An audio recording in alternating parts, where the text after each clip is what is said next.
Welcome back to the Resolution Room, where we turn tension into transformation through clarity, connection, and consistency. I'm your host, Dr. Nishay Lowe, and this is a space where we explore what's really underneath the moments that challenge us and how they can lead to something more honest, more human, and more whole. So let's get into it. In this episode, I'm joined by Coach Jay DeVorre, and we're exploring how high potential women often experience success limiting inner conflict that creates self sabotaging behaviors, especially in the early stages of their leadership journeys. So, we'll talk about why even brilliant, capable women sometimes play small and how real leadership begins with building trust in yourself. So, we'll uncover how reprogramming self belief is actually simpler than you think. Together, we'll reflect on what it takes to move from doubt to leadership that inspires others from the inside out. So, Jay, please just introduce yourself to the people and let us know who you are, what you do. All right. Thanks for having me today, Shay.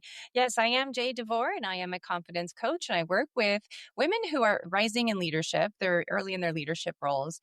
And what we find oftentimes when we are given a great opportunity is a lot of self imposed worry and self doubt and anxiety can accompany that desire to really perform and to prove everybody right that we are good enough for that position. And so, in the work that I do, I help women who are navigating those anxieties and that self doubt, and they're trying to figure out how to overcome that once and for all, really, so that they can feel truly confident. That's really what they're craving. Yeah. So, in your work, what are some common patterns you see in women who are stepping into leadership but second guessing themselves?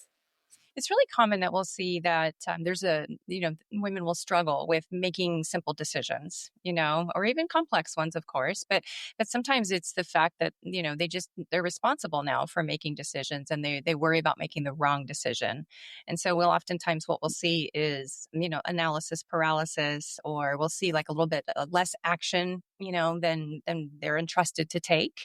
They're not really sure if they need permission or whose permission they need sometimes. And so there's a lot of what we'll see is kind of shrinking, playing smaller than they need to be. And what's at the heart of that is really this inner conflict that's going on, and it's really about the conflict between oneself and the voice that they're hearing that's telling them that, what if you mess up? You never really were the right person for this role. You should never have gotten this role.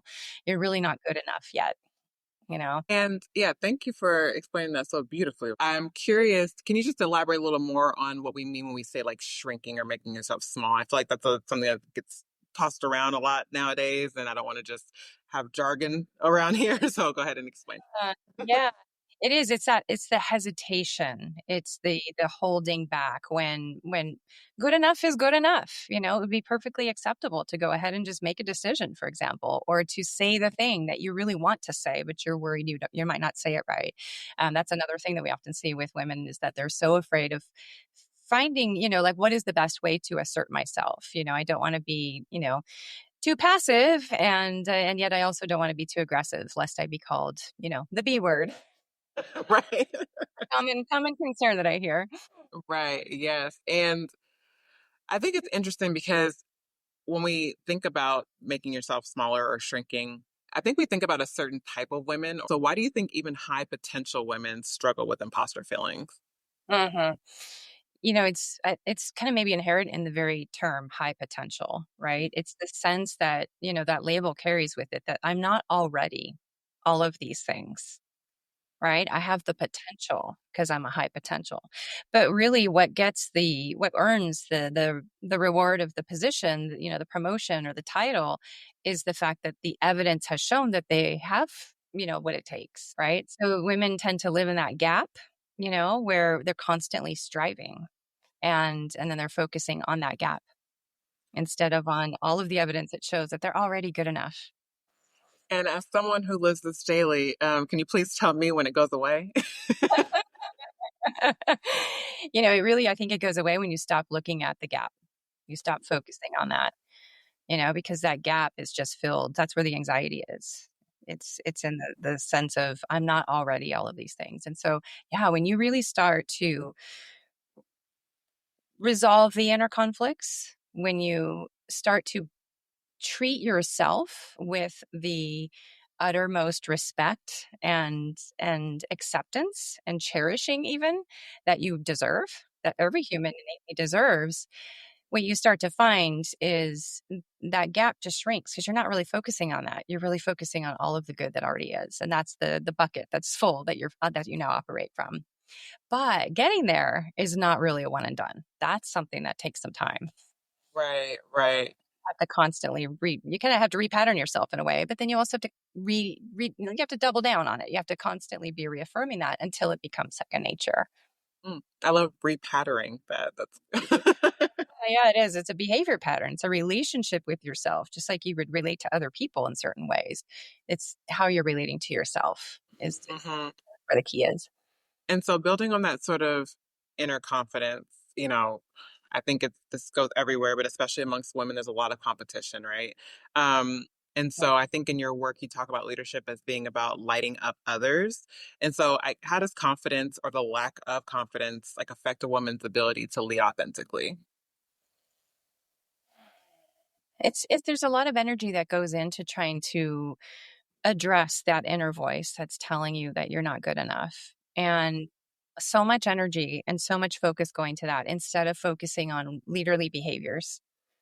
So when you successfully resolve that and you can kind of operate, like I was saying, from the full bucket, you're free to share, all of who you are. You're free to really, there's a power in that word free.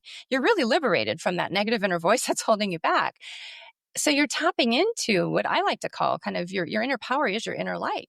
And that's what leaders do is they light the path for others. But you can't really do that if you can't do it for yourself. You can't offer that to others. So it becomes very important to do your own work and then operate from that place of whole sense of self trust, self acceptance, self compassion. That is where self confidence comes from. So when we're operating with a mindset of, that there's competition, there's a scarcity mindset that's at the heart of competition, right? It's the sense that there's just not enough for everybody. And so that puts us into a, a mindset that's really unproductive in a way. It can be good in the sense that like maybe it fuels you, makes you strive for more, but that kind of fueling and striving isn't coming from a scarce mindset. That's coming from a whole mindset that says, hey, I can make this even better. Right. But the approach that we would take is not to do things that we would typically see in competitive environments where we're cutting each other down, we're withholding resources, we're talking bad, or we're being difficult. Instead, when we've really done our inner work and resolved the inner conflicts that we have, and we become more whole and complete, a sense that there's nothing missing here. We're now, free to direct that energy toward positive action, right? And in that positive action, we're tapping into our inner potential, and we can extend that, to others. As I was just saying, like extending grace, extending trust and support. And that really resonates with the people that you're leading. Right. That's the kind of stuff that everybody who wants some and craves from their leaders and their managers. They want to feel interested. They want to feel valued. They want to know that if they make a mistake, it's going to be okay. Right. And when they feel safe, then they start to take chances. They start to be a little bit bolder and they start to behave more confidently. And then if you are a leader of leaders, then that helps the people down there, right? Down below them to feel the same way. So it's a really, moving from kind of a competitive mindset to more of a collaborative mindset where, hey, we're all going to achieve great things together is really a leader at their best. That's beautiful. And that actually kind of, while you were talking, I was thinking about, again, when we think about ambitious women, we're against our better judgment are chasing titles sometimes, right? You're chasing the achievement, and that is defining the success for us. Rather that's coming from peer pressure, societal expectations, family, who knows, right? And so for high achieving women, I guess how do you define real leadership beyond the titles or achievements? Impact. It's really, I mean, I don't think there's a greater impact that a leader can have than to light somebody else up and help somebody else feel confident and to help facilitate someone else's success. If you think about who are the best bosses I ever worked for, without a doubt, they're the people who probably gave it to you straight. They pushed you a little bit. They challenged you. They knew that you had so much more in you than maybe you were like letting yourself believe. Or even if you did believe, they were making sure that you had a clear path to fulfill your potential. Mm-hmm, mm-hmm. So Absolutely. yeah, I would say it's absolutely about the impact that you can have. Mm-hmm, mm-hmm. Yeah. And so let's talk a little bit about your work and how you help women get to this point, right? So, how do you help women reprogram their relationship with fear, self-doubt, and overthinking? Yeah, so it really starts with learning how to pay attention to what's going on inside. So the fear tends to operate in the shadows. We're not aware usually that there's so much fear driving us. And so I see my work as helping women shift from fear to love. And love is where the power is. I And wasn't expecting you to say love, that correlation. I know. People kind of think, oh, that's a soft word. That's for the personal realm, but not the professional realm. But like I was just saying, the people that really challenged you and helped you become your best, they were coming from a place of love for you, so to speak. So what I help women do is to learn to tune in and to examine, am I speaking to myself from love or from fear? And that takes a bit of time. It's for some, right? It can take some time. It's a process, because what we're really trying to achieve is kind of diffusing this tension between the mind and the heart, right? The mind is where the fear comes from, and the heart is where the love comes from, and the collaboration between the two of them is where we get optimal results. The fear isn't inherently bad. The fear has a really powerful purpose, as a matter of fact, and it's there to inform, it's there to guide a little bit, just to let you know, like, hey, you might want to watch out for this, you might want to watch out for that. But if it can only be beneficial to you if it's conscious to you. You have to know that it's there. So building that genuine like self-awareness is always where we start. And then we tend to, from there, we're looking at, okay, what do we need to let go of? Where does that come from and how can we let go of it? And that's its own special process, of really just coming to acceptance that this has been how we've been operating, and that there are other possibilities out there. So, once we see other possibilities, it becomes easier to let go of what's holding us back, right?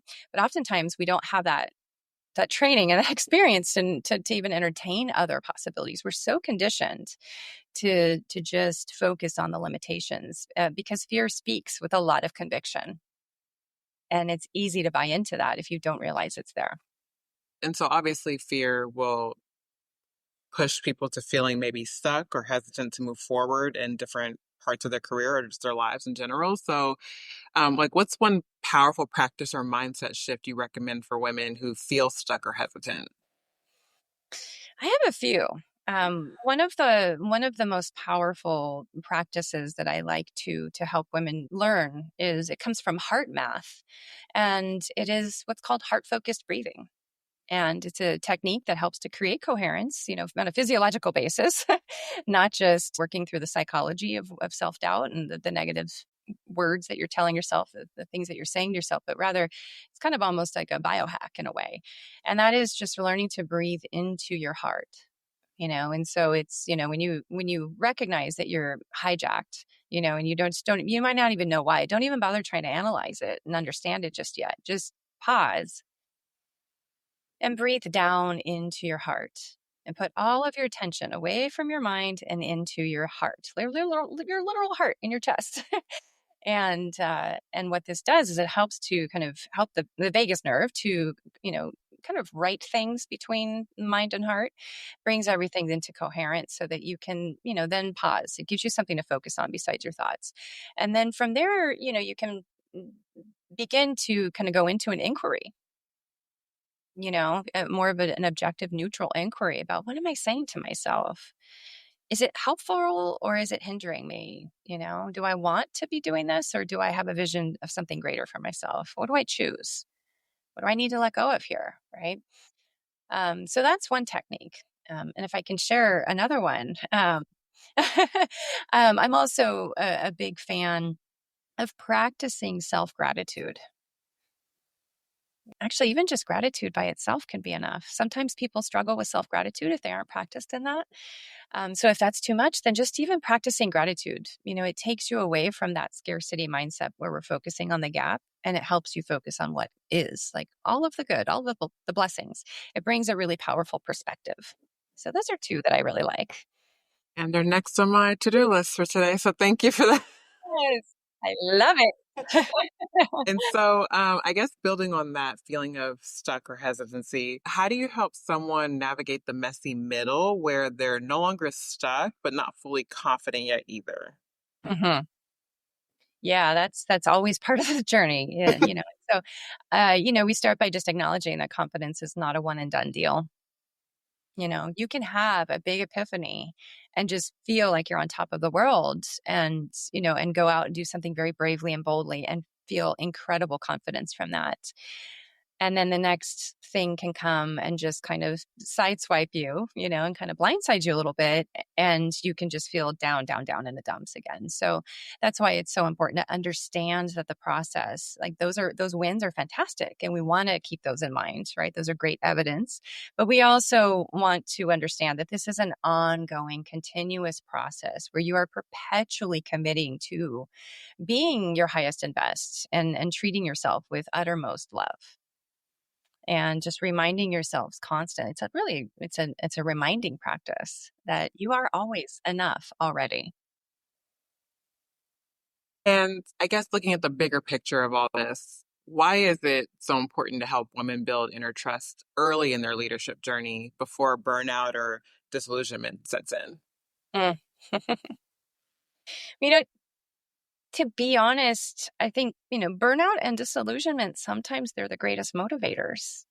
you know um we don't have to stress about trying to avoid them per se. It's not that we're aiming to work ourselves to the bone and burn out, or to feel really harsh with ourselves, but sometimes, the burnout, the disillusionment are where the powerful lessons are, and we learn how much detriment we cause to ourselves, and when we're self-judging, if we're we're giving too much credence to the imposter inside of us that's telling us we're not enough. That can be something that really actually makes us, it can feel painful enough that we learn the negative consequence, and so we move forward from there, so that we don't repeat it. Exactly, exactly. Yeah. Yeah. Um, and then so I guess just reflecting on your work and the transformations you've seen happen in your clients, what happens to a team, a company, or community when women leaders are fully confident and fully present? Synergy. Synergy just attracts all the good stuff, and it just helps to generate these exponentially positive outcomes. So, I see, the work that I help women do is very micro level. We go deep into the inner, and the engineering or the programming, so to speak. And it goes from micro to macro, and everybody gets better for it. So it really does, it's warranted work, to do your inner work. If you really want to make an impact, do your work, and then, yeah, you can really truly help light others up and kind of play your part in lighting up the world. Mhm. And if you can send one message to any woman doubting her leadership potential right now, what would you tell her? The path to confidence is a lot simpler than you would think. It really it starts by realizing that you're not an imposter. The imposter is the voice that you're hearing in your head that's telling you that you're not enough. It's lying to you out of fear. Recognize that for what it is, and then just go from there. Continue to follow your heart, and you'll find your confidence. It's always been there. It's just waiting for you to remember it. Oh, I love that. So, Jay, before we leave the resolution room, can you let everyone know where to find you and your work? Absolutely. I would love for folks to find me at www.thrivinglife.com. And if you go onto this website and you can click over to where it says free confidence kickstart, you can get access to a 7-day email based challenge where you can get started on your own with really cool, fun, engaging activities and get that confidence up and running. Let's get it started. I'd like to sincerely thank my guest, Jay, again for this insightful conversation. Today's discussion reminded us that leadership doesn't start when you get a title or reach a milestone. It starts when you trust your own voice. So we explored how self-doubt, overthinking, and shrinking back are not signs of inadequacy. They're signs that deeper support is needed. Real leadership isn't about removing fear. It's about choosing to rise even while fear is still in the room. If you're waiting for permission to believe in your own potential, consider this your sign. It's already yours. As always, thank you for joining me today in the Resolution Room. I'm grateful that you're here doing this work alongside of me. If this episode spoke to you, I'd love for you to share. And until next time, keep building in the quiet.